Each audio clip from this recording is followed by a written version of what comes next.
বিসমিল্লাহির রহমানির রহিম। বর্তমান সময়ে বহুল আলোচিত একটি বিষয় হচ্ছে গণতন্ত্র বনাম খিলাফত। খিলাফততন্ত্র, খিলাফত কি, গণতন্ত্র কি, রাজতন্ত্র কি?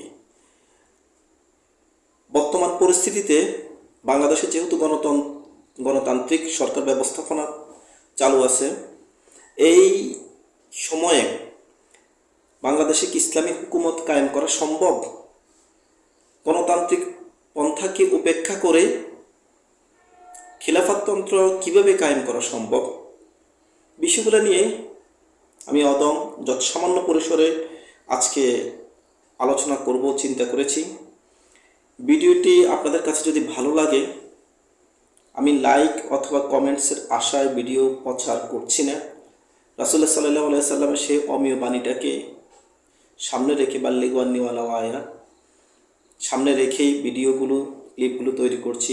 ভিউ পাবো, অনেক কিছু পাবো এই আশায় না, শুধু দিন প্রচারের খাতিরে ভিডিওগুলো যদি নাকি আপনাদের কাছে ভালো লাগে তাহলে একটু প্রচার করবেন, যেন অন্য কেউ দেখে, অন্যান্য মুসলিম ভাইরা দেখে থেকে উপকৃত হতে পারে। প্রথম বিষয়টা হচ্ছে, বাংলাদেশ একটি গণতান্ত্রিক দেশ। এই দেশের সংবিধান গণতন্ত্রের ভিত্তিতে প্রণীত। বর্তমান এই সংবিধানকে উপেক্ষা করে বাংলাদেশে কি খেলাফততন্ত্র কায়েম করা সম্ভব? এই বিষয়টা জানার আগে আমাদেরকে জানতে হবে গণতন্ত্র কি। গণতন্ত্র শব্দটি ইংরেজি ডেমোক্রেসি শব্দ থেকে এসেছে, যার বাংলা অর্থ হচ্ছে জনগণের শাসন।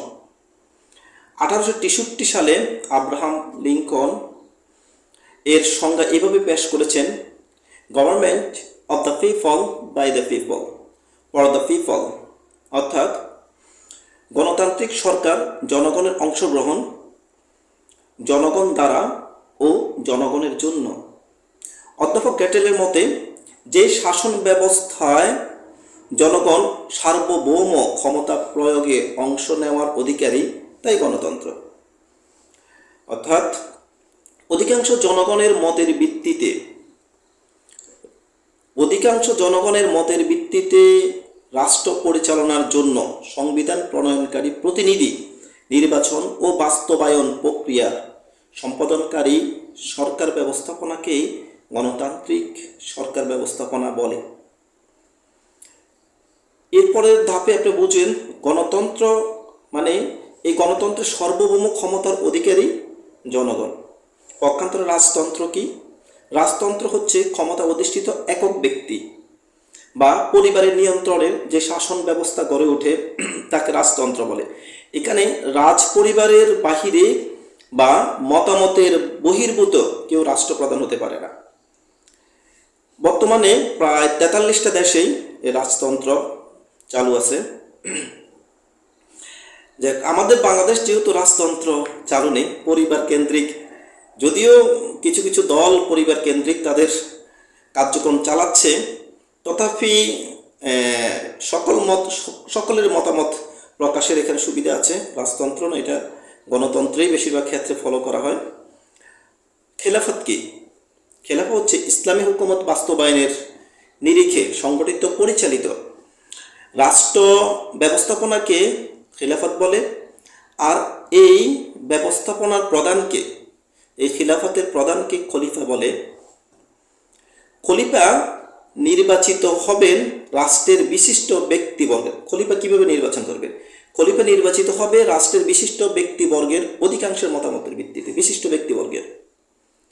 এবং খলিফা পরবর্তীতে পরামর্শক্রমে অন্যান্যদের নিয়োগ দিয়ে থাকেন, পরামর্শক্রমে। যেটা নির্বাচন কিছুটা অংশ গণতন্ত্রের সাথে মিল আছে, আবার অনেক অংশই মিল নেই।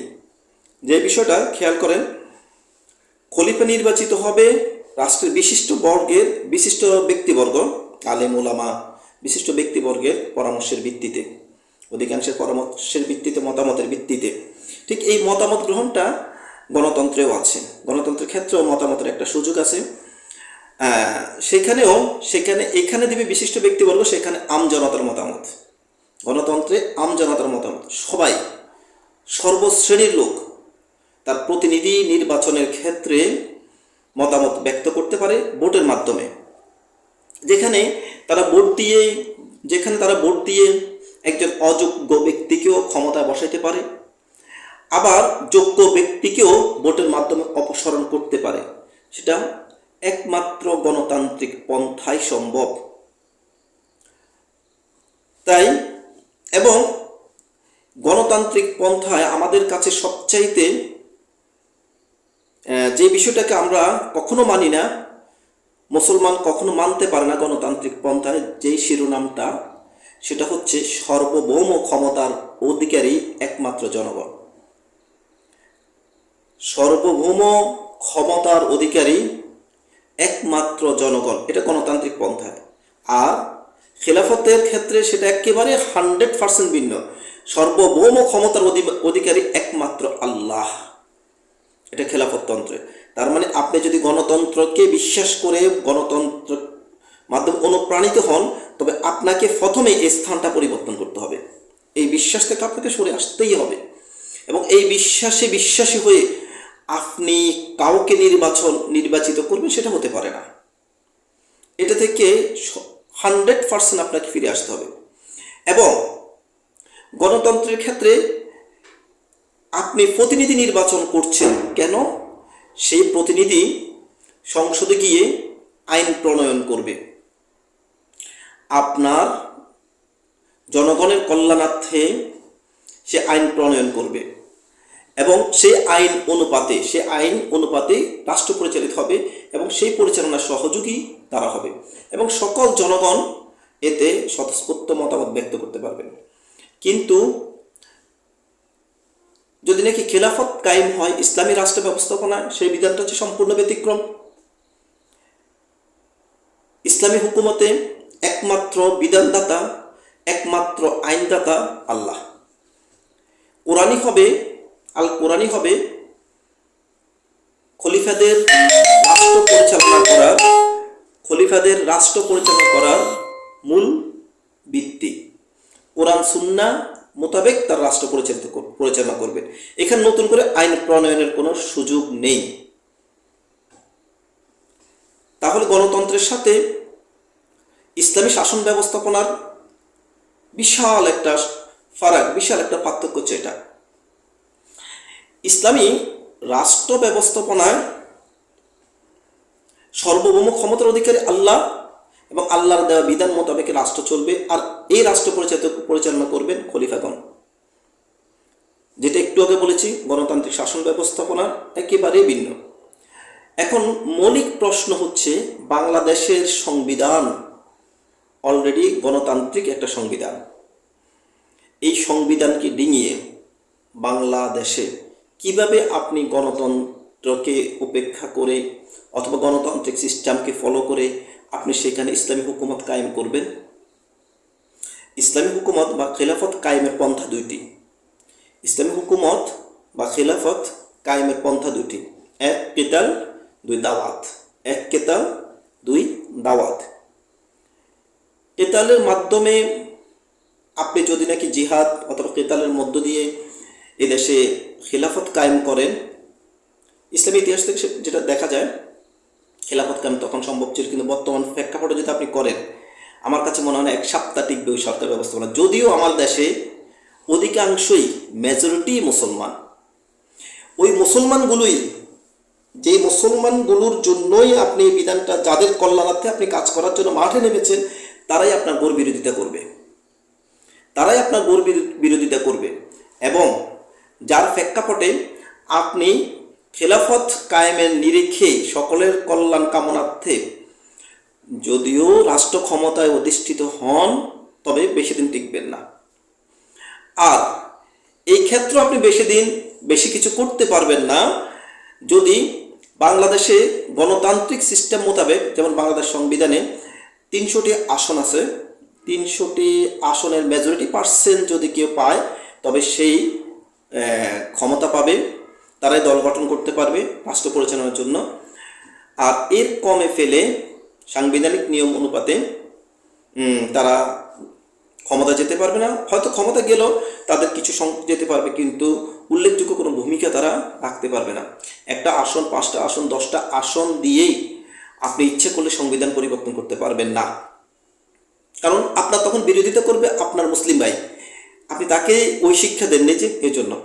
তাহলে এখন কোন পন্থাটা অবশিষ্ট রইল? দাওয়াত।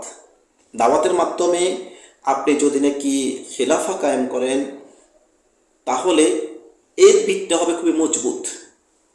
এই দাওয়াত আজ আমার সমাজে অধিকাংশ মুসলমান যাদের কাছে একটা ভুল ধারণা সবসময় বিরাজ করছে, সেটা হচ্ছে ইসলামে রাজনীতি বলে কিছু নেই। হুজুররা রাষ্ট্র পরিচালনা করবে, সেটা অনেকটা অলৌকিক ঘটনার মতো তাদের কাছে।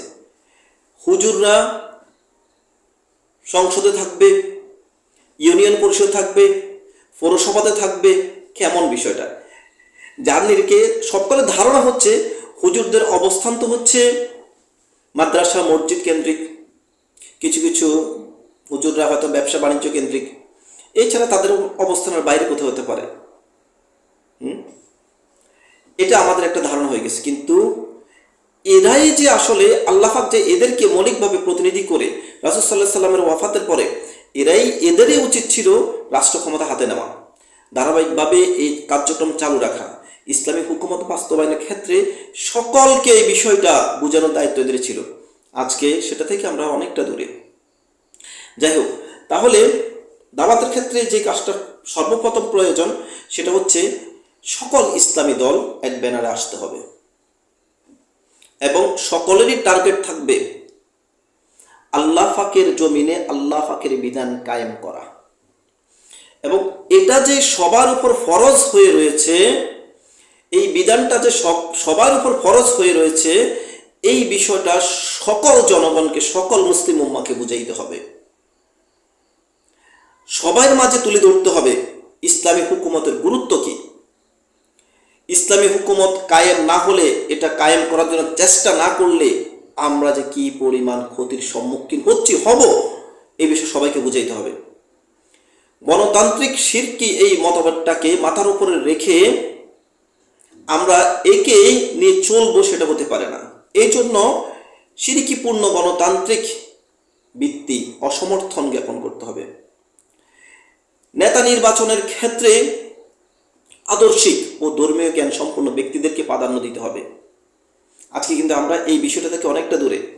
প্রশ্ন করতে পারেন, আজকে তো এমন আদর্শিক নেতা পাওয়াই যায় না। আমার নেতার চরিত্র ফুলের মতো পবিত্র। আসলে ফুলে পবিত্র থেকে যায়, নেতার চরিত্র নেতা হওয়ার পর পবিত্র থাকে কিনা আপনারা ভালো জানেন। এই দাওয়াতগুলো আমাদের সমাজে সবার কাছে পৌঁছাইতে হবে। সঙ্গে সঙ্গে যাদেরকে দাওয়াত দিয়ে আপনি খেলাফা, ইসলামী হুকুমত কায়েমের জন্য যেই সকল মুসলমান ভাইদেরকে আপনি বুঝাচ্ছেন, তাদেরকে তালিম দিতে হবে। শিক্ষা ব্যবস্থাপনায় এই বিষয়টা নিয়ে আসতে হবে। এই জন্য সকল ঐক্যমত গঠন করা খুবই জরুরি। আজকে আমরা যদি নাকি সবাই মিলে এই বিষয়টা প্রচার করি, তাহলে ইসলামী হুকুমত কায়েম হওয়া এত কঠিন কিছু নয়। আপনি সেটা সকলের মতামতের ভিত্তিতে গণতান্ত্রিক পন্থায় যেতে পারেন, তবে এখানে ভোটের মাধ্যমে গেলেও সমস্যা কিছুই নেই, যদি আপনার আকীদায় এই বিষয়টা না থাকে সার্বভৌম ক্ষমতার উৎস জনগণ। আপনার আকীদা থাকবে সার্বভৌম ক্ষমতার উৎস, সার্বভৌম ক্ষমতার মালিক একমাত্র আল্লাহ। আর আপনি ভালো একজন নেতা নির্বাচন করছেন কেন? আপনি ভালো একজন আদর্শিক নেতা নির্বাচন করবেন কেন? এই নেতাই আল্লাহর বিধান মোতাবেক তার সমাজ, তার রাষ্ট্র, তার ইউনিয়ন, তার পৌরসভা, তার জেলা সে পরিচালিত করবে। এই নিরিখে আপনি এমন নেতাই নির্বাচন করবেন। আর এমন নেতা যদি না পাওয়া যায় যে নেতার আদর্শের গর্বির আছে, যে নেতা নির্বাচন করলে আপনি দেখছেন যে নেতার আদর্শিকতা ঠিক নেই, চরিত্র ঠিক নেই, এবং এমন নেতা যদি নির্বাচনের জন্য আপনি উঠে পড়ে লাগেন, তাহলে এর জন্য সারা জীবন, মৃত্যুর পরেও আপনাকে জবাব দিতে হবে। আল্লাহ দরবারে, বাঁচার উপায় নেই। সুতরাং ইসলামী হুকুমত আমার দেশেও এখনো সম্ভব, সেটা একমাত্র দাওয়াতি কাজের মধ্য দিয়ে। আর এই দাওয়াতি কাজে শরিক হবে বিশেষভাবে আলেম শ্রেণীর লোক, এই দাওয়াতি কাজে শরিক হবে বিশেষভাবে সকল মাদ্রাসার ছাত্ররা এবং সর্বোপরি সকল মুসলমানের সেটা দায়িত্ব। অধিকাংশ মুসলিম রাষ্ট্রে খেলাফা কায়েম নেই, সেটা বড় দুঃখজনক বিষয়। অধিকাংশ আমাদের দেশে যেহেতু অধিকাংশ মুসলমান, এই অধিকাংশ মুসলমান হওয়া সত্ত্বেও আমার দেশে এখনও খেলাফত প্রতিষ্ঠিত নেই। আমরা এটা প্রতিষ্ঠা করার জন্য চেষ্টাও করছি না, বড় দুঃখজনক বিষয়। আসুন গণতন্ত্রের বিদ আমরা উপড়ে ফেলি, গণতান্ত্রিক শক্তিকে ইসলামিক শক্তিতে পরিণত করি, আল্লাহর জমিনে আল্লাহ বিধান কায়েমের জন্য চেষ্টা করি, সকলে মিলে এ দাওয়াত সবার মাঝে মাঝে প্রচার করি, মানুষের মাঝ থেকে ভুলগুলোকে ভেঙে দিই। ক্ষমতা চিরদিন থাকবে না, কিন্তু আপনার আমার চেষ্টা, এর ফলে আপনি হয়তো নাজাতের একটি দরজা ওপেন করতে পারি। আল্লাহ পাক